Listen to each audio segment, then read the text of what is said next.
யாழ் மாவட்ட அபிவிருத்திக்கு 3900 மில்லியன் ரூபாய் நிதி. நெடுந்தீவுக்கான படகு சேவைகளை சீராக்க கோரி போராட்டம்.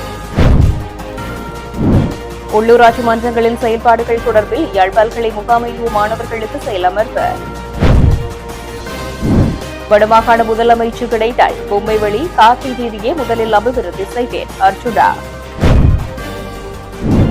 வடகிழக்கில் இன பரம்பரை மாற்றியமைக்கும் அரசுக்கு அடங்காத தன்னிச்சை சபையாகும் மகாவலி அபிவிருத்தி சபை துரைராச ரவிகரன். செம்மடி 3ஆம் கட்ட அகழ்வு பணிகள் நிறைவு. வீதியை புனரமைத்து தருமாறு கோரி வீதிக்கு இறங்கிய பொதுமக்கள். கிளிநொச்சி போலீஸ் பிரிவிற்குட்பட்ட A9 பிரதான வீதியில் பரந்தன் பகுதியில் காணப்படுகின்ற வீதி சோதனை சாவடியில் போலீசாருக்கு லஞ்சம் வழங்க முற்பட்ட 6 சந்தேக நபர்கள் கைது.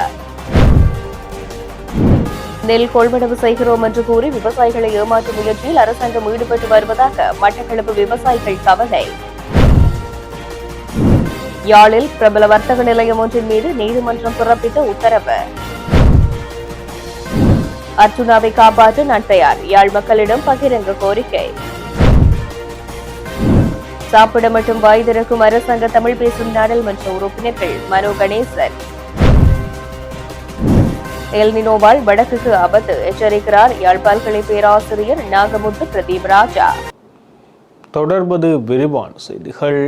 யாழ்ப்பாணம் மாவட்டத்துக்கு அபிவிருத்தி பணிகளுக்காக 3900 மில்லியன் ரூபாய் நிதி கிடைக்கப்பெற்றுள்ளது எனவும் அதில் மேற்கொள்ளப்படும் அபிவிருத்தி திட்டங்களுக்கு பிரதேச சபைகள் மற்றும் மத்திய மாகாண அமைச்சுக்களின் ஒருங்கிணைந்த செயற்பாடு அவசியமானது என யாழ் மாவட்ட செயலாளர் வலியுறுத்தியுள்ளார். யாழ்ப்பாணம் மாவட்டத்தில் நடைமுறைப்படுத்தப்பட்டு வரும் அபிவிருத்தி திட்டங்களின் முன்னேற்றம் தொடர்பான மீளாய்வு கூட்டம் யாழ்ப்பாணம் மாவட்ட செயலர் மருதலிங்கம் பிரதீபன் தலைமையில் நேற்றைய தினம் செவ்வாய்க்கிழமை மாவட்ட செயலுக்கு கேட்போர் கூட்டத்தில் நடைபெற்றது. இதன்போது மாவட்டத்தில் முன்னெடுக்கப்பட்டு வரும் அபிவிருத்தி வேலை திட்டங்களின் பௌதீக மற்றும் நிதி முன்னேற்றங்கள் தொடர்பில் விரிவாக ஆராயப்பட்டது. அதில் மாவட்ட செயலர் கருத்து தெரிவிக்கும் போது, யாழ்ப்பாணம் மாவட்டத்துக்கு அபிவிருத்தி பணிகளுக்காக 3900 மில்லியன் ரூபாய் நிதி கிடைக்கப்பட்டுள்ளது. குறித்த நிதியின் மூலம் முன்னெடுக்கப்படவுள்ள அபிவிருத்தி திட்டங்கள் அனைத்து திணைக்களங்களினதும் ஒருங்கிணைந்த ஒத்துழைப்புடன் நடைமுறைப்படுத்தப்பட வேண்டும். குறிப்பாக குறித்த அபிவிருத்தி திட்டங்கள் பிரதேச செயலகங்கள் ஊடாக நடைமுறைப்படுத்தப்படவுள்ள நிலையில் பிரதேச சபைகள் மற்றும் மத்திய மாகாண அமைச்சுகளின் ஒருங்கிணைந்த செயல்பாடும் அவசியமானது. பிரதேச செயலக மட்டத்தில் காணப்படும் சில திட்டங்களை நடைமுறைப்படுத்துவதில் உள்ள சிக்கல்கள் தொடர்பில் சம்பந்தப்பட்ட பிரதேச செயலர்களுடன் நேரடியாக கலந்துரையாடி அவற்றுக்கு தீர்வு காண நடவடிக்கை எடுக்கப்படும் என்றும் தெரிவித்தார்.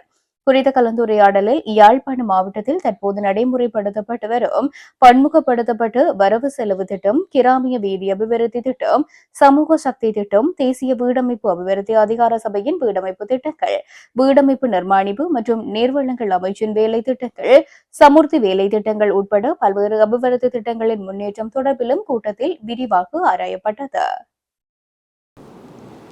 நாட்டில் பட்டதாரிகள் வேலையில்லாமல் கூலி தொழிலில் ஈடுபடுவதுடன் மரணங்களும் நிகழ்வதாகவும், எனவே முடிந்தவரை நிதியங்களில் உள்ள நிதியை வேலை வாய்ப்புகளுக்கு பயன்படுத்துமாறு ஞானமுத்து சிறிநேசன் சபையில் தெரிவித்தார். முறையில் பயன்படுத்துவதற்காக எடுத்த முடிவு இந்த நிதி சட்டத்தின் கீழான தீர்மானம் என்பதும் புரியக்கூடியதாக இருக்கின்றது. அத்தோடு கடந்த ஆண்டில் வரவு கூடியிருப்பதாகவும் செலவினங்கள் குறைந்திருப்பதாகவும் கூறப்படுகின்றது. மேலும் தித்வா புயலுக்காக வந்த நிதியத்தில் இதுவரை 30% தான் செலவு செய்யப்பட்டிருப்பதாகவும் சொல்லப்படுகின்றது. ஆக இந்த நிலையில் சிரம வாசன நிதியம் என்று இருக்கின்றது. வரவு எங்களுக்கு அதிகரித்திருக்கின்றது, செலவு குறைந்திருக்கின்றது.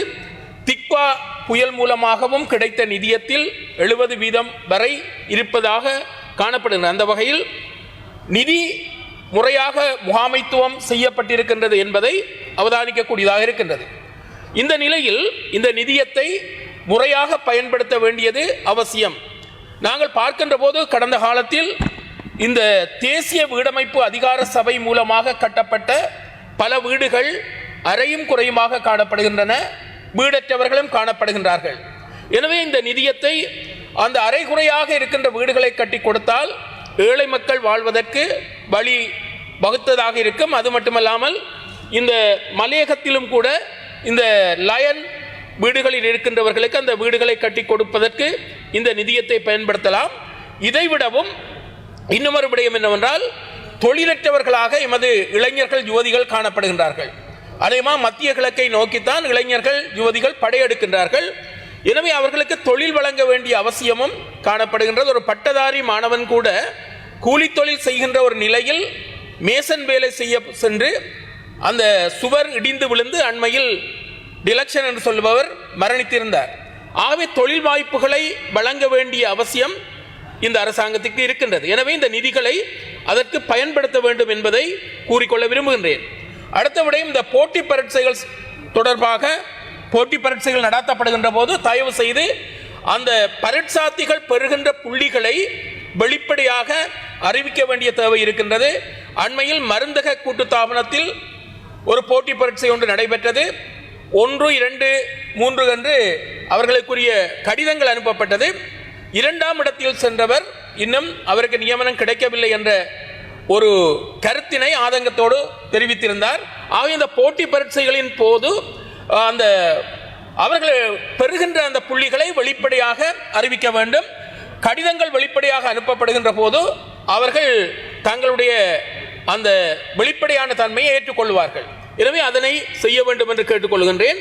அடுத்ததாக இந்த நெல் சம்பந்தமாக சொல்ல வேண்டும். எனக்கு மட்டக்களப்பில் இருந்து கிடைத்த ஒரு தகவல், கள்ளியன்காட்டுக்கு பக்கத்தில் பல வண்டிகளில் நெல்லை கொண்டு சந்தைப்படுத்துவதற்காக வந்திருக்கின்றார்கள். அங்கு பணம் இல்லை என்ற ஒரு நிலைமை சொல்லப்பட்டிருக்கின்றது. தயவு செய்து அதன் பின்னர் நாங்கள் அரசாங்க அதிபரோடு தொடர்பு கொண்டு கதைத்த போது அதற்குரிய நிதியை வழங்குவதாக சொல்லியிருக்கின்றார்கள். எனவே உத்தரவாத விலையும் இந்த நெல்லை களஞ்சியப்படுத்த வேண்டிய தேவையும் விவசாயிகள் சார்பாக செய்யப்பட வேண்டிய வேலைகளாக காணப்படுகின்றன. இதைவிட விவசாய திணைக்களம் மட்டக்களப்பில் அங்கிருக்கின்ற நிர்வாக அதிகாரிகளின் பற்றாக்குறை இருக்கின்ற போது அங்கிருக்கின்றவர்களை இடமாற்றம் செய்து விவசாய அந்த பொருளாதாரத்துறை பாதிக்கக்கூடிய ஒரு நிலைமையை ஏற்படுத்தக்கூடாது. மட்டக்களப்பு அந்த விவசாய திணைக்களத்தில் வேலை செய்கின்ற நிர்வாக அதிகாரிகள் பற்றாக்குறையாக இருக்கின்ற போது இருக்கின்றவர்களையும் இடமாற்றம் செய்கின்ற அந்த செயல்பாடுகளை செய்ய வேண்டாம் என்று கேட்டுக்கொள்கின்றேன். அடுத்ததாக, இந்த சர்வதேச காணாமல் ஆக்கப்பட்ட தினம் 30ஆம் தேதி வருகின்றது. அந்த இடத்தில் நான் சொல்ல வேண்டிய ஒரு விடயம், நீண்ட காலமாக இந்த காணாமல் ஆக்கப்பட்டவர்களை தேடுகின்ற முயற்சி, வலிந்து காணாமல் ஆக்கப்பட்டவர்களை தேடுகின்ற முயற்சி நடைபெறுகின்றது. அன்றைய காலத்தில் செம்மணியில் புதைகுழி ஒன்று இருப்பதாக ராஜபக்ச சோமரட்ன என்று சொல்லப்படுகின்ற ஒரு கொலை கைதி சிறையில் இருந்து கொண்டு சொன்னார். 600க்கும் மேற்பட்டவர்கள் புதைக்கப்பட்டிருக்கின்றார்கள் என்று சொன்னார். அந்த அவருடைய கருத்து இப்போது நம்பகமாக உண்மையாகி வருகின்றது. இதுவரை 572 எண்புக்கூடுகள் பெறப்பட்டிருக்கின்றது. அவர் சொன்னது 600க்கும் மேற்பட்டவர்கள் புதைக்கப்பட்டிருக்கின்றார்கள் என்று. ஆகவே தயவு செய்து அந்த காலத்தில் அந்த முகாமில் இருந்த இராணுவத்தினர் யார், 6 அதிகாரிகளாக இருந்தார்கள். இந்த படுகொலைகளை செய்து இந்த தேசத்துக்கு ஒரு கெட்ட பெயரை பெற்றுக் கொடுத்திருக்கின்றார்கள். எனவே அந்த விடயம் நிச்சயமாக தீர்க்கமாக விசாரிக்கப்பட்டு குற்றவாளிகளை தான் சொல்லுகின்றோம், எல்லோரும் குற்றம் செய்வதில்லை, அந்த குற்றவாளிகள் கண்டறியப்பட்டு அவர்களுக்குரிய தண்டனைகள் வழங்கப்பட வேண்டும் என்பதை இந்த இடத்தில் நான் கூறிக்கொள்ள விரும்புகின்றேன். அதேவேளை இன்னும் ஒரு விடயம், இந்த சுகாதார உதவியாளர் நியமனம் பற்றி பரவலாக எல்லோரும் பேசிக் கொண்டிருக்கின்றார்கள்.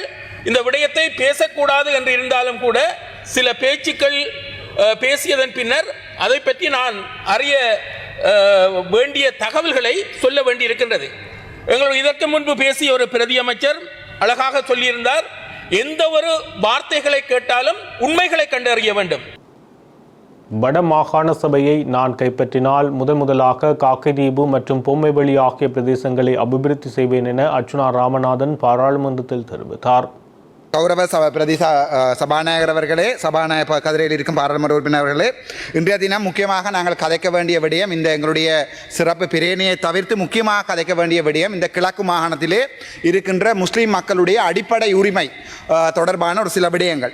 இதிலே நான் ஏற்கனவே பல தடவைகள் பல இடங்களிலே தொடர்பாக கதைத்திருக்கிறேன். ஆனால் அண்மைய தினத்தில் எங்களுடைய பாராளுமன்ற உறுப்பினர் ஆதம்பாபா அவர்கள் ஒரு வீடியோ ஒன்றை பார்த்தேன். இன்றையோட எல்லா பிரச்சனையும் முடிந்துவிட்டது, ஆகவே இதை ஒரு அரசியல் ஆக்காதீர்கள், மிகவும் சந்தோஷம் சந்தோஷப்பட்டார்கள். நானும் ஒருத்தன்.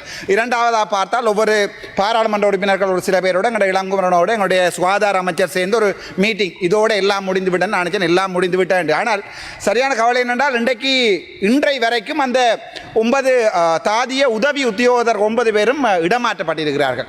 ஒரு மருத்துவனாக 10 வருடங்கள் இந்த இலங்கையினுடைய மருத்துவ சாலைகளில், மருத்துவ விடுதிகளில், வைத்தியசாலைகளில் நான் வேலை இருக்கிறேன். ஒரு அட்மினிஸ்ட்ரேட்டராக 2 வருடம் வேலை இருக்கிறேன். 2006ஆம் ஆண்டில் இருந்து இந்த மருத்துவத்துறையில் பேராதனை டென்டல் ஃபேக்கல்ட்டியிலிருந்து மருத்துவத்துறையில் இருந்திருக்கிறேன். ஆகவே ஒரு இனத்துக்கு என்னை பொறுத்த வரைக்கும் இதுக்கு சொல்லக்கூடிய ஒரே ஒரு வசனம், ஒரு இனத்துக்கு எதிராக நடக்கின்ற அடக்குமுறைகளை எந்த இனம் அடக்குகிறதோ அந்த இனத்திலிருந்து ஒருவன் கதைக்காவிட்டால் அந்த அடக்குமுறைகள், இனவாதங்கள் ஒரு நாளுமே இந்த நாட்டில் அழியாது. அந்த வகையில் பிஸ்மில்லாஹிர் ரஹ்மானிர் ரஹீம் என்னுடைய சகோதரங்களுக்கு நான் என்னுடைய கடைசி கிழமைகளிலே இந்த 4-5 நிமிடங்களை செலவழிப்பதை விட்டு என்னுடைய மக்கள் சார்பாக சந்தோஷப்படுகிறேன். நான் ஆரம்பம் தொடக்கம் சொன்ன வடக்கு கல்முனை வைத்தியசாலையில் வேலைகின்ற வைத்தியர் சுகுணன் அவர்கள் மிக மோசமான இனவாதி. திட்டமிட்ட ரயில முதல் கருணாவோட, அதுக்கு பிறகு ரணிலோட, இப்போது அவர்கள் செய்கின்ற இந்த அரசியலில் இந்த அரசாங்கம் ஒரு முதுகெலும்பில்லாத அரசாங்கம். அன்றைய நான் பார்த்தேன், எல்லை நிர்ணயம் செய்கின்ற அந்த அவர்களுடைய அந்த குழுவில் ஒரு முஸ்லீம் இல்லை.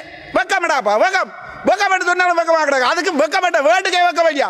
அதே நேரத்தில் பிறகு பார்த்தால் இவர்களுடைய அமைச்சரவையில் ஒரு முஸ்லீம் இல்லை.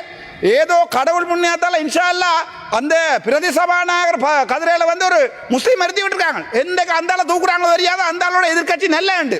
என்னோட சொல்ல விரும்புகிறேன், என்னுடைய இனத்துக்கு எந்த ஒரு முஸ்லீம் நபராவது ஒரு காலத்தில் உதவி செய்திருந்தால் ஒரு பாராளுமன்ற உறுப்பினர் கடைசி கிழமைகளில் அந்த நன்றி கடனை, செஞ்சோட்டு கடனை செய்து கொண்டு போவதுக்கு தான் அந்த சில நிமிடங்களை பாவிக்க ஆரம்பிக்கிறேன். நினைக்கிறேன் 1995ஆம் ஆண்டு MHA மாஸ்ட்ரம் அவர்கள் தமிழ் மக்கள் பொட்டுகள் அணிந்து ரூபகாயினில் செய்தி வாசிக்கலாம் என்று சட்டங்களை சந்திரிகாவினுடைய ஆட்சி காலத்தில் கொண்டு வந்த போது அந்த மனிதன் தன்னுடைய இனத்தினுடைய வழிகளை விட்டு தமிழ் மக்களுக்காக போராடியது. அந்த நன்றி கடன் மட்டும்தான் இன்றைக்கு என்னுடைய பேச்சுக்கு முக்கியமான காரணம். அன்று அவர் சொன்ன அந்த ஆங்கில வார்த்தைகளை மறுபடியும் வாசிக்கிறேன். I wish to quote something from the Holy Quran. People destiny will not be changed unless the people change their destiny. சகோதர முஸ்லிம் மக்கள்கிட்ட நான் கேட்க விரும்புகிறது, என்னுடைய இனத்திலிருந்து உங்களுடைய இனத்துக்கு கல்லறியப்படுமாக இருந்தால் அந்த கற்களை எங்களுடைய இதயம் தாங்கிக் கொள்ளும். இதே நேரத்தில் நாங்கள் பாராளுமன்றத்தில் இல்லாத காலத்தில் எங்களுடைய இனம் நோக்கி உங்களுடைய முஸ்லிம் அடிப்படைவாதிகள் யாராவது எந்த இனவாத கருத்துக்களை தெரிவித்தால் அன்றைக்கு நாங்கள் எதிர்பார்க்கிறோம் உங்களுடைய பாராளுமன்ற உறுப்பினர்களை இந்த பாராளுமன்றத்திலே கதைப்பார். நான் இருக்க போவதில்லை, இந்த பாராளுமன்றத்திலே நான் இருக்க போவதில்லை. ஆனால் அன்று நான் எதிர்பார்க்கிறேன் வடக்கு மாகாண சபை வருமாக இருந்தால், இன்றைக்கு சொல்லுகிறேன், பொம்மை வழி காக்கை தீவு பிரதேசங்கள் தான் வடக்கு மாநிலத்தில் அதிமோசமாக சுகாதாரத்துறை சீரழிந்த ஒரு பிரதேசமாக இன்று வரைக்கும் இருக்கிறது. கடந்த ஆண்டுகளில் முஸ்லிம் மக்களை யாழ்ப்பாணத்தில் மீள குடியமர்த்துகிறோம் என்ற பெயர்வையில் அந்த இடத்துல போய் பாருங்க, பொம்மை வழியை போய் பாருங்க, காக்கதீவை. நான் இன்றைக்கு வடக்கு மாநில சபை எடுக்கிறோம், ஒரு தமிழ் நான் சொல்றேன், இன்றைக்கு வடக்கு மாநில சபை எடுக்கிறோம். முதலாக அபிவிருத்தி செய்வது பொம்மை வழி காக்கதீவு பகுதிகளில் மக்கள் வாழுகிற இடம். அடுத்த மலையண்டவன சரதகடி கொண்டு போய் நிற்பாங்க. ஏனென்றால் உதவித்தொகை கொடுக்கிறோம், டேஸ்போராட்ட காசு வேண்டி முஸ்லிம் மக்களுக்கு கொடுக்கிறோம். அது இல்லை, ஒரு இனம் பாதிக்கப்படுகின்ற போது அந்த எந்த இனம் படுத்துகிறதோ அந்த இனத்திலிருந்து கதைப்பதுதான் ஒரு முழுவெலும்புள்ள ஒரு மனிதனுடைய வேலை. இதை நான் இன்னும் உங்களுக்கு சொல்ல விரும்புகிறேன். இந்த விடயம் வந்து சேகுவேர் அவர்களால் எழுதப்பட்டது. தவறை தவறு என்று சொல்லாவிட்டால் நீங்கள் தான் அடிமைத்தனத்தின் மிக கீழ்த்தரமான நிலைமையில் இருக்கிறீர்கள் என்று சொல்லி சேகுவேரா சொல்லி போட்டு போயிருக்கிறார். ஆகவே இந்த விடயத்தில் வந்து நாளை சிறப்பு பேரணை ஒன்று கூட நான் போட்டிருக்கிறேன் இந்த பாராளுமன்றத்தில். தமிழ் மக்கள் சார்பாக என்னுடைய நகமும் சதையுமாக வாழ்ந்த இந்த பார்த்தா கிழக்கு மாவட்டத்தில் ஒரு வெங்காயம், எனக்கு அந்த பேர் தெரியல, ஒரு வெங்காயம் ஈரோஸ்ல இருந்து அது வந்து கிழக்கு மக்கள் 40 வருஷமாக அரசியல் செய்யறாங்க. சுபாஷ் எனக்கு விளங்கல் என்னென்றால் இந்த வரைக்கும் சொல்லுறேன், கிழக்கு மாகாணத்தில் தமிழீழ விடுதலை புலிகளால் கொலைகள் நடந்த என்றால் இந்த ஈரோஸ் மாதிரியான இந்த கட்டமைப்புகள் தான் முஸ்லிம் மக்களை வெட்டி கொன்றது. அது ஒட்டுமொத்தமாக எங்களுடைய தேசிய தலைவர் பிரபாகரன் கையில் போய் விழுந்தது. அதே நேரத்தில் முஸ்லிம் மக்கள் ஒரு சில பேர் செய்த இந்த கொலைகள் தான், ஒரு சில பேர் செய்த இந்த இதுதான் ஒட்டுமொத்த முஸ்லிம்களையும் தமிழ் மக்களையும் இந்த வரைக்கும் பிரித்து வைத்திருக்கிறது. அடிபட்டு எவ்வளோ ஆளமாடா அடிபட போறோம், எனக்கு விளங்கல. காதர் மஸ்தான் நாங்காடன் அண்ணன் எத்தனை நாள் அடிபட போறோம், இந்த பிரச்சனைகளுக்காக எத்தனை நாளைக்கு அடிபட போறோம். இன்றைக்கு நாங்கள் நிப்பாட்டுறோமோ பாராளுமன்ற உறுப்பினர் கோடீஸ்வரன் கதைக்கிறார். அந்த விடயத்தில் வந்து எங்களுடைய சுகாதார அமைச்சருக்கு நன்றி சொல்லி ஒரு 9 உதவியாளர்களை இடம் மாற்றுவது அல்ல எங்களுடைய தீர்வு. அந்த நான் நாளைக்கு சிறப்பு பேரணை போட்டிருக்கிறேன்.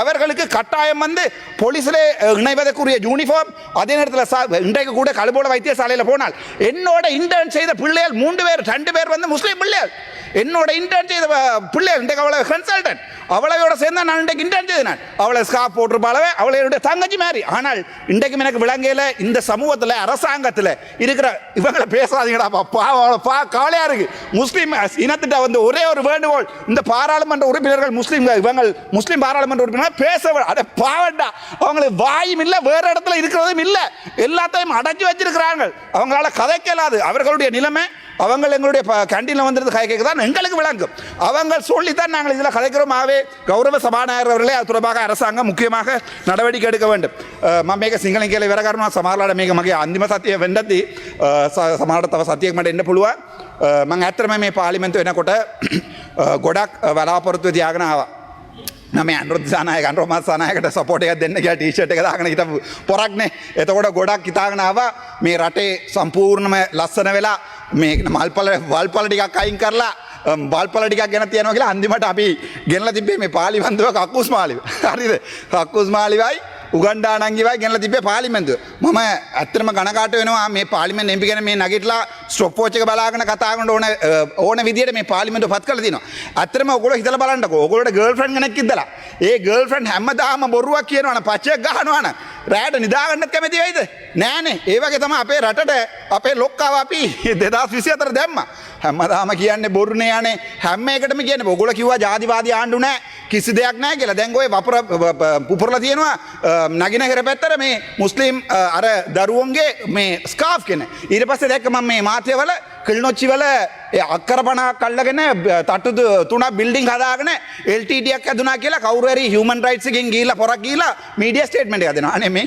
අපිට කවදාවත් මං කියන්නම් මේ රට ආපහු මේ LTT ජාතිවාදී හදන්න ඕනේ නැද මම අන්තිම දවස මට නිකන් එකක් අහන්න කැමති කවුරු හරි ඇත්තටම JVP කාරයෝ ඉන්නවනම් කියන්න මේ ප්‍රභාකරන් රස්තවාදියා කියලා කවුරු මේ අන්තිම දවස කරුණාකරලා කියන්න වාඩේ ලැජ්ජයි ලැජ්ජයි උඹලට හරිද කරුණාකරලා අඩුම ගාන තමුන්නාසලාගේ වෙනුවට නැති වෙච්ච රණවිරුවට රණවිරුව කියන්නකෝ අන්තිම දවස ආන්න ආය ආන්න වෙන්නේ නැහැ මට එළියෙන් දන්නවා ආන්න වෙන්නේ නේ මම දැක්කා උන් අපේ කතානායකතුමාට මිලියන් 30ක් කර බංජා දූෂණ කරලා දිනවා කියලා සියබොක් එකේ ගිහිලා මේ නඩුව දාලා තිනවා මම ආවිලා පළවෙනි දවසේම කැප්පුනේ මේ කතානායකතුමාත් මතකයිද ඔයගොල්ලෝට අන්තිමට චාමින්ද කොල්ලට නයියා එළියට දාලා හරිද ඌ දැන් මේ FR එකක් දාගෙන සුප්‍රීම කෝට් යනවා ලැජ්ජයි මේ කතානායකතුමාට සියබොක් එකේ මිලියන් 30ක් මේ හොරකම් කරා කියලා මේ අභාවිතා කරා කියලා මේ තේබල අභාවිතා කරා කියලා නඩුව දාලා තිනවා ඒක අමතරව මේ බැක්ඩේට් කරලා ලියුමක් ගන්න හැදුවාලු කතානායක අපේ ස්පීකර් කතානායකතුමා බැක්ඩේට් කරලා මේ කැබිනට් එකෙන් ලියුමක් ගන්න හැදුවාලු අන්තිමට මේ ප්‍රයිම් මිනිස්ටර් කියලා ඒක දෙන්න බෑ කියලා ඒවා මේකේ මාත්‍යවල තියෙනවා ඒ නිසා දුකයි 323 කන්ටේනර් ගිය දැන හොයා ගන්න බෑ හරිද හැබැයි අපි ජෙලෝ ලයින් එක වාහනේ නැවතුවනම් නඩුව 29ක් මට දාපු නඩුව 29ක එකක්වත් මම වර්ධිකාරය වෙලා තියෙනවා කියන්නකෝ අවුරුදු 39ක් මම මේ සිස්ටම් එකේ හිටියා මට එක නඩුව තිබ්බද කියන්නකෝ මම පාර්ලිමේන්තුව එන්න කලින් ඒ නිසා ඔයගොල්ලෝ ගොඩක් බලාපොරොත්තු තියාගෙන ආවා මම හිතන්නේ මේ පාර්ලිමේන්තුව නම් පළවෙනිම ඉවත් වෙන්නේ මම එන්නදී අත්‍තරම හර්ද සාක්ෂි මම ඔයගොල්ලෝට මාර ආදරේ වෙලා හිටියේ මාර බලාපොරොත්තුව තිබ්බා මේ පාර්ලිමේන්තුව එනකොට අත්‍තරම කියන්න මේ කින රට සම්පූර්ණයෙන්ම ලස්සන වෙනවා කියලා දැන් කවුරු කියනවා ඊළඟට අපේ වාහන ටිකක් අඩුම විලට ගන්න ගරු මන්ත්‍රීතුමනි ඔබතුමාගේ කාලය අවසానයි 9:29 හරි සර් මම තපර 20ක් දෙන්න එතකොට අපි බලාපොරොත්තු මේ විත්ස් එක දෙන්න ඕනේ නැහැ ලක්ෂ 12ට අඩුම ගාන විත්ස් එක ලක්ෂ 80ට 90ටවත් ගන්න පුළුවන් විදිහට මොනවා හරි හදා ගන්න ඕනේ ડોක්ටර්ස්ලාට පර්මිට් එක දෙන්න ඕනේ පුළුවන් නම් ડોක්ටර්ස්ලා ඔක්කොම පිටරට බයිනවා මමත් ඕන වුණ පිටරට ගිහලා ජීවත් වෙන්න පුළුවන් මට SLMC එකක් තියෙනවා GMC එකක් එක්සල් එකක් ලියාගත්තා නම් යනවා පිටරට මේ කෝටි දෙකමාර කවුරු දෙකට පඩිය අනේ පොඩ්ඩක් හිතලා බලන්නකෝ අපි නැති කාලෙවත් මේක කියන දේවල් පොඩ්ඩක් හිතට අරගෙන ලබන වරදකට මේ ડોක්ටර්ස්ලාට පර්මිට් එක තියලා 1200 ගාන ડોක්ටර්ස්ලා පැනලා තියෙනවා රටේ හොඳයි ඔබතුමාගේ කාලය අවසానයි දැන් ඒ නිසා පොඩ්ඩක් කල්පනා කරලා කල්පනාවෙන් වැඩ ගන්න බොහොම ස්තුතියි வடகிழக்கில் இனப்பெரம்பலை மாற்றி அமைப்பதுடன் அனுர அரசுக்கு கட்டுப்படாமல் தன்னிச்சையாக செயற்படுகின்ற ஒரு தனி அமைப்பாக மகாபலி அபிவிருத்தி அதிகார சபை காணப்படுவதாக துரைராசா ரவிகரன் பாராளுமன்றத்தில் தெரிவித்தார். பிரதி சபாநாயகர் அவர்களே, இன்றைய விவாதத்தில் கருத்து சொல்ல முதல் சில முக்கிய விடயங்கள் முல்லைத்தீவு சம்பந்தமாக கதைக்க வேண்டியிருப்பதால் அதை கதைக்கின்றேன். நேரம் இருந்தால் விவாதத்துக்கு வருகின்றேன் அல்லது சபைக்கு சமர்ப்பிக்கின்றேன். இந்த அறிக்கையை கன்சாட்டில் சேர்க்கவும். முல்லைத்தீவு மாவட்டத்தின் கரையுறைப்பற்று பிரதேச செயலகத்தில் உள்ள கொக்குத்தொடுவாய் மத்தி கிராம அலுவலர் பிரிவில் அத்துமீறி அமைக்கப்படும் உப்பளம் தொடர்பாக கடந்த 6 மாதங்களாக முல்லைத்தீவில் குரல் எழுப்பி வருகின்றோம். இது விடயத்தில் எதிர்க்கட்சி தலைவர் சஜித் பிரேமதாச அவர்களும் எம்பி மனோ கணேசன் அவர்களும் இப்போது அந்த குரல் எழுப்பி இருந்தார்கள். அந்த விடயத்துக்குள் தான் வருகின்றேன். இது தொடர்பில் மாவட்ட செயலாளர், கரையுறைப்பற்று பிரதேச செயலாளர் ஆகியோரால் தடுத்து நிறுத்துவதற்குரிய கடிதங்கள் உரிய தரப்பினருக்கு அனுப்பப்பட்டன. இவ்வாறான அடாத்தான செயல்பாடுகளில் ஈடுபடுவது மகாபலி அதிகார சபைதான். இது தொடர்பாக கடந்த 26/3/12 அன்று வவுனியா மாவட்ட செயலகத்தில் கௌரவ கமத்தொழில் கால்நடை வளங்கள் காணி மற்றும் நீர்ப்பாசன அமைச்சர் எமது லால்காந்த அமைச்சர் அவர்கள் தலைமையில் நடைபெற்ற விசேட கூட்டத்தில் கௌரவ அமைச்சர் உள்ளிட்ட அதிகாரிகளுக்கும் தெரியப்படுத்தப்பட்டது. குறித்த பகுதி தனியார் காணியில் அமைக்கப்படவில்லை என மகாபலி அபிவிருத்தி அதிகார சபையினரால் அன்றைய தினம் குறிப்பிடப்பட்டது.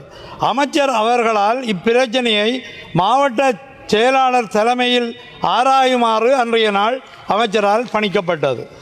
பின்னர் எமது கோரிக்கைக்கு அமைய மாவட்ட செயலாளர் மற்றும் கரையுறைப்பற்று பிரதேச செயலாளர் ஆகியோரின் உத்தரவுக்கு அமைய குறித்த பகுதி தனியார் காணியே என நில அளவை அத்தியட்சகரால் உறுதிப்படுத்தப்பட்டது. அதன் அடிப்படையில் தனியார் காணியில் அமைக்கப்படும் மேற்படி உப்பளம் அமைக்கும் நடவடிக்கையை உடனடியாக நிறுத்துமாறு இலங்கை மகாபலி அதிகார சபையின் பணிப்பாளர் நாயகத்துக்கு 2026/7/28 அன்று கடிதம் கரையுறைப்பற்று பிரதேச செயலாளரால் அனுப்பப்பட்டது. அந்த கடிதம் என்னிடம் கையில் உள்ளது. பிரதேச செயலாளரால் கடிதம் அனுப்பப்பட்டது. அதன் பின்னரும் இலங்கை மகாபலி அதிகார சபை அதற்கு இணங்காத வகையில் தன்னிச்சையாக செயல்படுவதையே அவதானிக்க முடிகின்றது.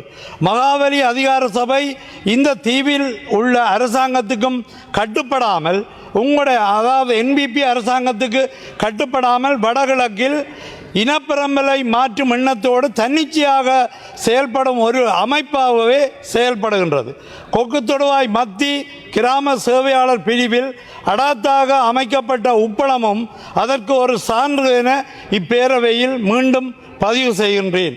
தேவைப்பட்டால் இவற்றுக்கு ஆன சான்றுகளை உரிய தரப்பினருக்கு வழங்குவோம் என்பதையும் கேட்டுக்கொள்வதோடு, நான் நாகரிகமாகத்தான் பாராளுமன்றத்தில் கதைக்கின்றேன். ஆனால் மகாபலி செயல்பாடை, மகாபலிய பொறுக்கித்தனமான செயல்பாடுன்றதை சுட்டிக்காட்ட விரும்புகின்றேன். அடுத்தபடியாக முல்லைத்தீவு மற்றும் கிளிநொச்சி மாவட்டங்களுக்கென தனியார் நீர்வளங்கள் தனியான முகாமையாளர் அலுவலகம் நிறுவப்பட வேண்டும். இலங்கையிலேயே பிராந்திய நீர்வளங்கள் முகாமையாளர் அலுவலகம் இல்லாத 2 மாவட்டங்கள் முல்லைத்தீவும் கிளிநொச்சியும் தான். 2026 ஜனவரி மாதத்தின்படியான தரவுகளின்படி முல்லைத்தீவு மாவட்டத்தில் 8500 குடும்பங்களுக்கு நீர் இணைப்பு கொடுக்கப்பட்டிருக்கின்றது. தொடர்ந்தும் நீர் இணைப்புகள் வழங்கப்பட்டு கொண்டுதான் இருக்கின்றது. வடமாகாணத்தில் இதுவரை இல்லாதுள்ள கிளிநொச்சி முல்லைத்தீவு மாவட்டங்களுக்கும் மேற்படி பிராந்திய முகாமையாளர் காரியாலயங்களை கொண்டு வருவதில் உள்ள மட்டுப்பாடுகள் தான் என்ன? முல்லைத்தீவில் மொத்தமாக இதுவரை 921 சிறுநீரக நோயாளிகள் இருப்பதாக புள்ளி விவரங்கள் சுட்டிக்காட்டுகின்றன. கொடுப்பனவு பெறும் சிறுநீரக நோயாளிகளாக கரையுறைப்பற்றில் 79 பேர், புதுக்குடிப்பில் 109 பேர், ஒட்டுசுட்டானில் 171 பேர், துணுக்காயில் 168 பேர், மாந்த ஈஸ்டில் 152 பேர், மணலாறில் 240 பேர், மொத்தம் 919 பேர் சிறுநீரக நோயாளிகளாக காணப்படுகின்றனர். முல்லைத்தீவுக்கென தனியான பிராந்திய நீர்வளங்கள் முகாமையாளர் அலுவலகம் அமையும் போது இன்னும் முல்லைத்தீவில் சேவை வளங்கள் விரிவுபடுத்தப்படும். முல்லைத்தீவு மாவட்டத்தில் கடந்த ஆண்டு பொறியியல் தொழில்நுட்பத்தில் மாவட்டத்தில் 1ஆம் இடம் பெற்ற மாணவன் பரமேஸ்வரன் பானுஜன் 2 சிறுநீரகங்களும் செயலிழந்துதான் மரணித்திருக்கின்றார். 900க்கும் மேற்பட்ட சிறுநீரக நோயாளிகள் முல்லைத்தீவில் உள்ளனர்.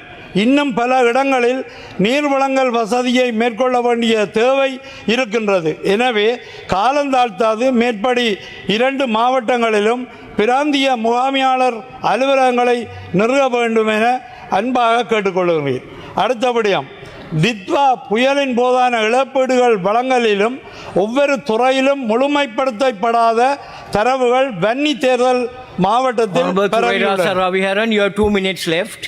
மீன்பிடி சார்பாக தித்வா மீன்பிடி சார்பாக 80க்கும் மேற்பட்ட பகுதியளவான படகு சேதங்களுக்குரிய கொடுப்பனவு, 5 காணாமல் போன படகுகளுக்குரிய நிவாரணம் என்பன மன்னார் மாவட்டத்தில் இன்னும் தேக்க நிலையில் உள்ளன. முல்லைத்தீவு மாவட்டத்தில் 30 படகுகள் முற்றாக சேதமுற்றும் காணாமலும் போன நிலையில் இதுவரை 13 படகுகள் மட்டுமே வழங்கப்பட்டுள்ளன. பகுதி சேதமடைந்த 15 படகுகளுக்குரிய இழப்பீடுகள் இதுவரை முழுமைப்படுத்தப்படவில்லை. வீடமைப்புக்குரிய நிலுவைத் தொகை தேசிய வீடமைப்பு அதிகார சபையால் 2019ஆம் ஆண்டு ஆரம்பிக்கப்பட்ட வீட்டுத் திட்டத்தில் முல்லைத்தீவு மாவட்டத்தில் 2212 வீடுகள் உள்ளீர்க்கப்பட்டு அவற்றுக்கான 1689 மில்லியன் ஒதுக்கீட்டு நிதியில் 369.85 மில்லியன் நிதியே இதுவரை வழங்கப்பட்டுள்ளது. அத்திவாரத்தோடு 820 வீடுகளும், சுவரோடு 1063 வீடுகளும், கூரை மட்டத்தோடு 316 வீடுகளும், கதவுகள் மற்றும் சாளரங்கள் இல்லாத 13 வீடுகளுமாக 2019ஆம் ஆண்டின்படி 1319.18 மில்லியன் நிதி வழங்கப்பட வேண்டிய நிலையில் உள்ளது. இவ்வாறான வீட்டுத் திட்டங்கள் எப்போது நிறைவுறுத்தப்படும்? ஒவ்வொரு கட்டமும் நிறைவுறுத்தப்பட்ட பின்னரே பணம் வழங்கப்படும் என்ற நிலையில் பல மக்கள் நகைகள் உடைமைகளை வைத்து கடன்பட்டு வீடுகளை கட்டிய நிலையில் அவர்களுக்கு உறுதியளித்த மீதி பணத்தை 7 ஆண்டுகளாக அரசு வழங்கவில்லை. இவ்வாறான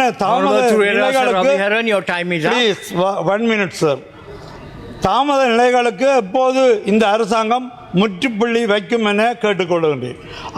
இந்திய வீட்டுத் திட்டம் அதேபோல் 2011-2012 காலப்பகுதியில் வழங்கப்பட்ட இந்திய வீட்டுத் திட்டத்தின் ஊடாக முல்லைத்தீவில் நிர்மாணிக்கப்பட்ட 226 வீடுகளில் 214 வீடுகள் வசிப்பதற்கு உகந்த நிலையில் இல்லாத வகையில் சேதமடைந்துள்ளன. இவை தொடர்பிலும் மாவட்ட ஒருங்கிணைப்பு குழு ஊடாகவும் உரிய தரப்பினருக்கு அறிவிக்கப்பட்டுள்ளது. அடுத்தது ஆலயங்களின் கொடுக்கப்பட்ட 25,000 ரூபாய் நிதி மன்னாரில் விண்ணப்பித்த 56 தேவாலயங்களுக்கு வழங்கப்படவில்லை என கேட்டு நிறைவேறுகின்றேன். செம்மடி மனித புதைகுழியில் 3ஆம் கட்ட அகழ்வு பணிகளை 56 நாட்கள் முன்னெடுக்க நீதிமன்றம் அனுமதி வழங்கிய நிலையில் 56வது நாளான இன்றைய தினம் புதன்கிழமை இறுதி நாள் அகழ்வு பணிகள் நடைபெற்றது. செம்மடியில் 1ஆம் கட்ட அகழ்வு பணிக்காக 9 நாட்களும், 2ஆம் கட்ட அகழ்வு பணிக்காக 54 நாட்களும், 3ஆம் கட்ட அகழ்வு பணிகளுக்காக 56 நாட்களும் நீதிமன்றினால் அனுமதி வழங்கப்பட்டு அகழ்வு பணிகள் முன்னெடுக்கப்பட்டன. அதன் அடிப்படையில் இதுவரை செம்மணியில் மேற்கொள்ளப்பட்ட 110 நாள் அகழ்வு பணிகளின் போது 583 எண்புக்கூடுகள் அடையாளம் காணப்பட்டுள்ள நிலையில் அவை அனைத்தும் அகழ்ந்து எடுக்கப்பட்டுள்ளது. 1ஆம் கட்டம் 9 நாட்களும், 2ஆம் கட்டம் 45 நாட்களும், 3ஆம் கட்டம் 56 நாட்களுமாக மொத்தமாக 110 நாட்கள் இந்த அகழ்வு பணி நடைபெற்றது. இன்று 3ஆம் கட்டத்தின் 56ஆம் நாள். இந்த அகழ்வு பணியில் ஆரம்பத்தில் கௌரவ ஏஏ ஆனந்தராஜா அவர்களும், பின்பு தற்போதைய யாழ் பிரதான நீதவான் கௌரவ செல்வநாயகம் லெனின்குமார் அவர்களும், அவருடன் மேலதிக நீதவானாக கௌரவ அஜ்மின் ஹுசைன் அவர்களும் இந்த அகழ்வு பணியை வழிநடத்தினார்கள். அதே நேரம் சட்ட வைத்திய அதிகாரி எஸ் பிரணவன் அவர்கள் இந்த அகழ்வு பணியை பல்கலைக்கழக மருத்துவவிட மாணவர்களுடன் இந்த அகழ்வு பணி மேற்கொள்ளப்பட்டது. மேலும் கலனி பல்கலைக்கழக பேராசிரியர் ராஜ் சோமதாவின் குழுவினரும் அகழ்வு பணியில் ஈடுபட்டதோடு இந்த அகழ்வு பணியின் 56ஆம் நாள் இன்று மொத்தமாக 583 மனித எண்பு தொகுதிகள் அகழ்ந்தெடுக்கப்பட்டு பாதுகாக்கப்பட்டு நீதிமன்ற கட்டுக்காலில் பெறப்பட்டு சட்ட வைத்திய அதிகாரி செல்லையா பிரான் அவர்களிடம் வழங்கப்பட்டிருக்கின்றது. இந்த அகழ்பணியில் யாழ் பல்கலைக்கழக மருத்துவ மாணவர்கள், யாழ் பல்கலைக்கழக தொல்லியல் துறை பிரிவு மாணவர்கள், ருகுணு பல்கலைக்கழக மாணவர்கள், சோகோ போலீசார், நல்லூர் பிரதேச செயலகம் உதவி ஒத்தாசையோடு நல்லூர் பிரதேச சபையினர், தொழிலாளர்கள் உட்பட பலர் இந்த அகழ்பணியில் ஈடுபட்டிருந்தார்கள். மேலும் இந்த அகழ்பணியில் இதுவரை மனித எண்புக்குவியல்களாக 51 மனித எண்புக்குவியல் எடுக்கப்பட்டிருக்கின்றன. இன்று பிற சான்று பொருட்களாக அச்சரக்கூடு ஒன்றும், காசு ஒன்றும், அதனைத் தொடர்ந்து 3 செப்பிலான 3 மோதிரங்கள் ஒன்றோடொன்று இணைந்தவாறும் விரலிலிருந்து எடுக்கப்பட்டிருக்கின்றது. இவை ஏற்கனவே கூறியது போன்று பேராசிரியர் ராஜ் சோமுதா அவர்களுக்கு வழங்கப்பட்டிருக்கின்றது.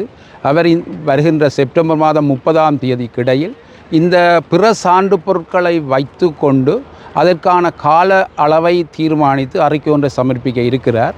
அதே நேரம் இந்த புதைகுழி 2 எடுக்கப்பட்ட 9 மனித எண்பு தொகுதிகள் சம்பந்தமான அறிக்கைகளையும் சட்ட வைத்திய அதிகாரி செல்லையா பிரணவன் அவர்களினால் தாக்கல் செய்யப்பட இருக்கின்றது. இவற்றை வைத்து கொண்டு அக்டோபர் மாதம் 14ஆம் தேதி நடைபெற இருக்கின்ற நிர்வாக கூட்டத்தில் இது சம்பந்தமாக முடிவெடுக்கப்பட்டு, ஏற்கனவே இந்த அகழ்பணியில் கண்காணித்து அறிக்கைகளை பெற்று கொண்டிருக்கின்ற கொழும்பிலிருந்து வந்த குற்றப்புலனாய்வு பிரிவினரினால் ஒரு அறிக்கை ஒன்று சமர்ப்பிக்கப்பட்டிருக்கின்றது. இங்கு அகழ்ந்தப்பட்ட இந்த அகழ்வு எலும்பு தொகுதிகளிலிருந்து C14 பரிசோதனை செய்ய வேண்டும் என்று, அது தொடர்பாக வருகின்ற அக்டோபர் மாதம் 14ஆம் தேதி நடைபெறுகின்ற நிர்வாக கூட்டத்தில் பிரஸ்தாபிக்கப்பட்டு முடிவெடுக்கப்பட இருக்கின்றது. மேலும் இன்று கனடா தூதுவர் ஆலயம் இந்த களத்தை பார்வையிடுவதற்கு விஜயம் செய்தது. ஆனால் அவர்களுக்கான அனுமதி அரசாங்கத்தினால் வழங்கப்படாததினால் அவர்கள் ஏற்கனவே இந்த பிரதேசத்துக்கு இந்த அகழ்வுப்பணி நடைபெறுற இடத்திற்கு வருவதாக இருந்தால் அவர்களுடைய அனுமதியை பெற்று நீதிமன்றத்தில் விண்ணப்பம் ஒன்று செய்யப்பட வேண்டும். அந்த அனுமதி கிடைக்காதபடியால் நீதிமன்றத்தில் எவ்வித விண்ணப்பம் செய்யப்படவில்லை. ஆனபடியால் நீதிமன்றம் அதுக்கான கட்டளை ஆக்கப்படவில்லை. அரசாங்கத்தினால் அந்த விண்ணப்பம் அனுமதி வழங்கப்படாத முடியாதபடியால் அவர்கள் இந்த பிரதேசத்தை பார்க்க முடியாது திரும்பி சென்றிருக்கின்றார்கள். இந்த அக்டோபர் 14ஆம் தேதிக்கு பிற்பாடு தொடர்ந்து அகழ்பணி செய்வது சம்பந்தமாக ஏற்கனவே நீதவான் அவர்களினால் செல்லையா பிரணவன் அவர்களுக்கு ஒரு வழிநடத்தல் குறிப்பிடப்பட்டிருக்கின்றது. 28 நாட்களுக்கான பாதுகாப்பை தாக்கல் செய்யுமாறு. அவ்வாறு பாதுகாப்பு தாக்கல் செய்யப்படுகின்ற போது 14ஆம் தேதி எடுக்கப்படுற தீர்மானத்துக்கு அமைவாக மீண்டும் அகழ்பணி நடைபெற சம்பந்தமாக தீர்மானிக்கப்பட இருக்கின்றது. அவங்க வந்து அரசாங்கத்துக்கு அவர்களோடு நாங்கள் மதிய உணவு இடைவெளிக்கு போயிட்டு திருப்பி வரைக்கில் தான் அவர்களுடைய வாகனத்தை வந்து இதுக்குள்ளே நாங்கள் கண்டுகொள்ளக்கூடியதாக இருந்தது. ஸோ அவர்கள்ட்ட உள்ளுக்குள்ளே வர்றதுக்கான அனுமதி இருக்கா இல்லையான்றதை கேட்ட அடிப்படையில் தான் நாங்கள் அரசாங்கத்துக்கு அனுமதி கேட்டது. தங்களுக்கான அனுமதி வழங்குறதுல காலதாமதம் ஏற்பட்டதால் நாங்கள் இந்த இடத்த வந்து வாழ்வரை வந்து பார்த்துட்டு போகிறதுக்காக முயற்சி செய்கிறேன்னு சொல்லியிருந்தவங்க. அந்த அடிப்படையில் நீதிமன்றத்துக்கு உரிய தரப்புறால் எந்த விதமான கோரிக்கையும் விடப்படையில். பட் நிர்வாக ரீதியாக வந்து அவர்கள் வந்து அவர்களுக்கு பொறுப்பாக இருக்கிற அமைச்சுக்களால் தங்களுடைய வேண்டுகோளை தாங்கள் விடுத்திருந்தும் இதுவரை காலமும் தங்களுக்கான அனுமதி கிடைக்கலன்றதை தெரிவித்திருந்தாங்க. இந்த கிட் டெஸ்ட், அதாவது மாதிரி குழி வெட்டுதல் தொடர்பான விடயமும் அது தொடர்பான இதில் வந்து ஏற்கனவே வெட்டினதில் 5 குழிகளில் இருந்து எலும்புகள் அடையாளம் காணப்பட்ட விடயம் தொடர்பாகவும் பேராசிரியர் சோமதேவா அவர்களினால் செப்டம்பர் மாதம் 30ஆம் தேதி கொடுக்கப்பட இருக்கின்ற அறிக்கையில் வந்து அது ஒரு அத்தியாயமாக சமர்ப்பிப்பதற்கு இருப்பதாக அவர் என்று தெரிவித்தார். ஸோ அந்த அடிப்படையில் அந்த விடயத்தினுடைய கண்டுபிடிப்புகளும் அடையாளப்படுத்தல்களும் அதே நேரத்தில் பிற சான்று பொருட்களுடைய ஆய்வுகளினுடைய அறிக்கையின் அடிப்படையிலையும் அடுத்த அகழ்வுக்கான திகதி வந்து அக்டோபர் மாதம் 14ஆம் தேதி நிர்ணயிக்கப்படும். சோமரத்ன ராஜபக்சவனுடைய வாக்குமூலத்தை வந்து சேகரிப்பதற்கான நடவடிக்கை எடுக்கப்படும் சொல்லி அமைச்சர் பேச்சாளர் நேற்று தான் தெரிவித்திருக்கிறார். அது சம்பந்தமாக ஏதாவது நடவடிக்கை அகழ்வு பணி நடந்த இடத்துல இது தொடர்பான எந்த விதமான கலந்துரையாடலும் நடைபெறல. அமைச்சரவையிட பேச்சாளர் சொல்லியிருந்தால் அது அமைச்சரவை தொடர்பான தீர்மானமாகத்தான் இருக்கணும். அதால் அங்கே தான் நாங்கள் இந்த கேள்விக்கான பதிலை கேட்க வேண்டிய ஒரு கடப்பாடு இருக்கிறோம். கிளிநொச்சி மாவட்டத்தின் கண்டாவளை பிரதேச செயலாளர் பிரிவுக்குட்பட்ட பிறந்தனாறு பகுதியில் வீதியை மறித்து மக்கள் இன்று ஆர்ப்பாட்டம் ஒன்றை முன்னெடுத்தனர்.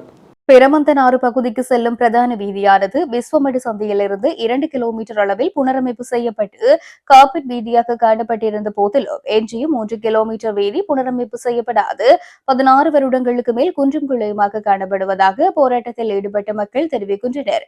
வீதி சேதமடைந்து காணப்படுவதன் காரணமாக பிரமந்தனாறு, மயில்வாகனபுரம், கல்லாறு போன்ற பகுதிகளைச் சேர்ந்த 3 கிராம மக்கள் பாதிக்கப்பட்டுள்ளதாகவும் பிரமந்தனாறு மகா வித்தியாலயம் மற்றும் பிரமந்தனாறு ஆரம்ப சுகாதார வைத்தியசாலை உள்ளிட்ட சேவைகளை பெற முடியாதுள்ளதாகவும் மக்கள் கவலை தெரிவிக்கின்றனர்.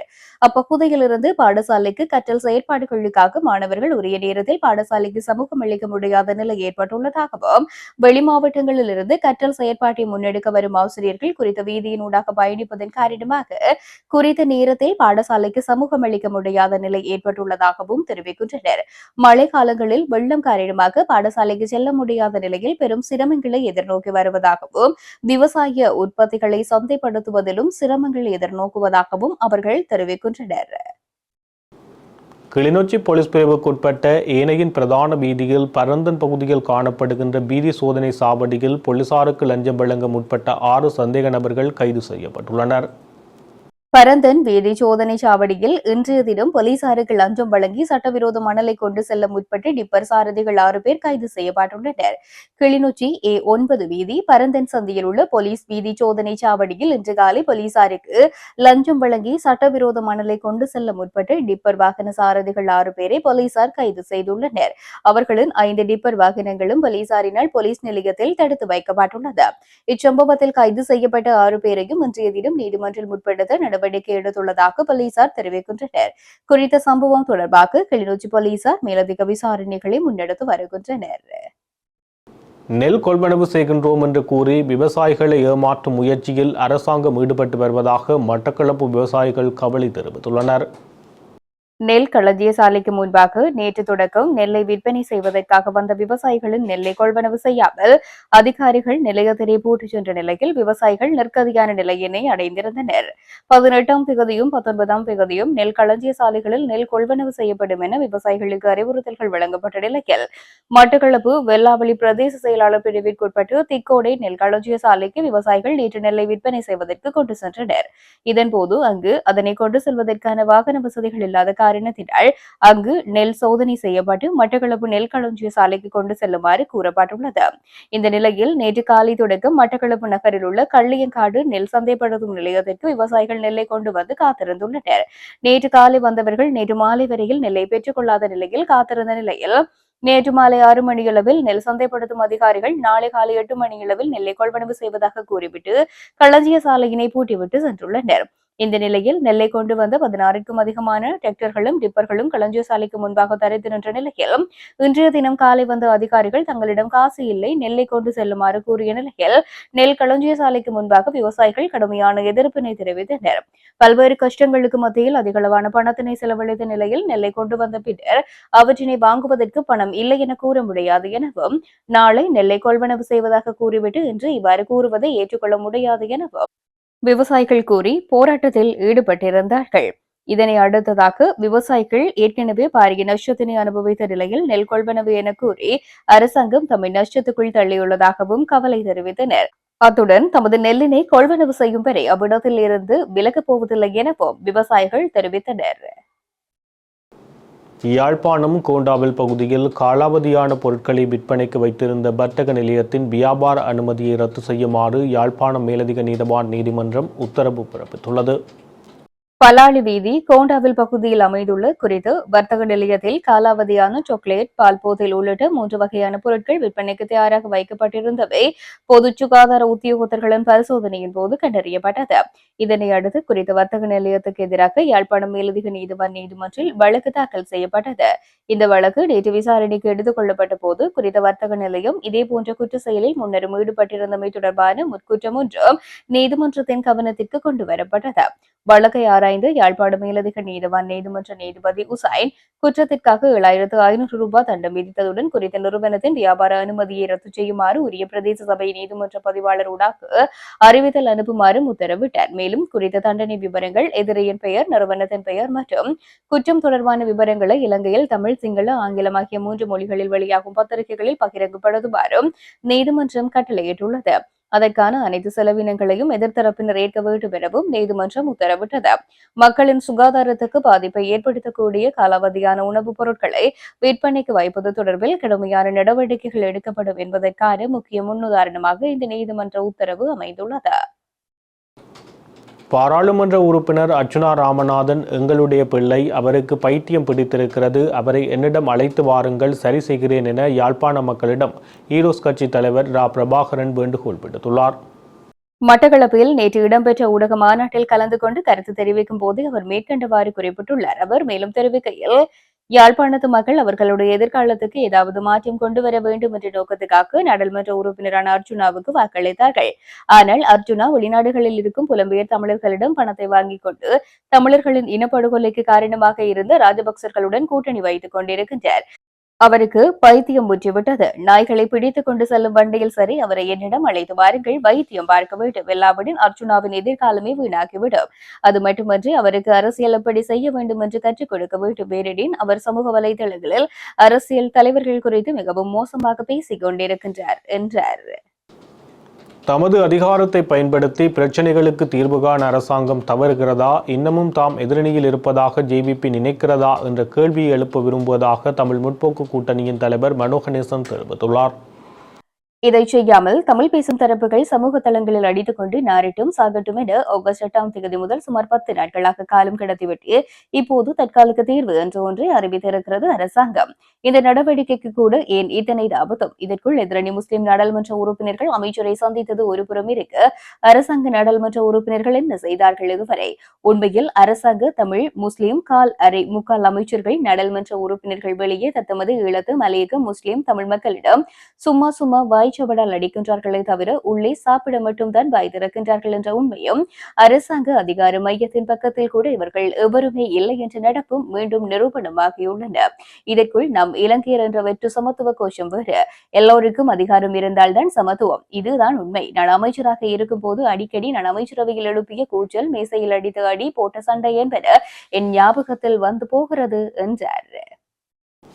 இந்து சமுத்திர பிராந்தியத்தில் வலுவான எல்னினோ செயற்பட தொடங்கியுள்ள நிலையில் இந்து சமுத்திர இருமுனை குறியீடு திடீரென வீழ்ச்சியடைந்துள்ளதாக யாழ் பல்கலைக்கழகத்தின் கலைப்பீடாதிபதியும் வானிலை ஆய்வாளருமான பேராசிரியர் நாகமுத்து பிரதீபராஜா தெரிவித்துள்ளார்.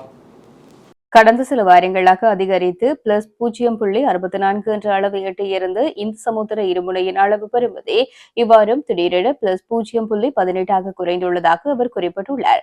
இந்த திடீர் மாற்றம் எதிர்பாராத நிகழ்வாகும் என்றும் தெரிவித்துள்ளார். இந்து சமுத்திரத்தின் இருமுனையின் நேர்மறையான பெறுமதி வலுவாக காணப்படும் போது அக்டோபர், நவம்பர் மற்றும் டிசம்பர் மாதங்களில் இலங்கைக்கு போதுமான மழை கிடைப்பதற்கான வாய்ப்புகள் அதிகரிக்கும். எனினும் எல்னினோவின் தாக்கத்தால் இந்து சமுத்திர இருமுனையின் அளவு பெறுமதி மேலும் வலுவிழந்தால் குறித்த காலப்பகுதியில் எதிர்பார்க்கப்படும் மழை வீழ்ச்சி குறைவடையக்கூடும் என்றும் அவர் எச்சரித்துள்ளார்.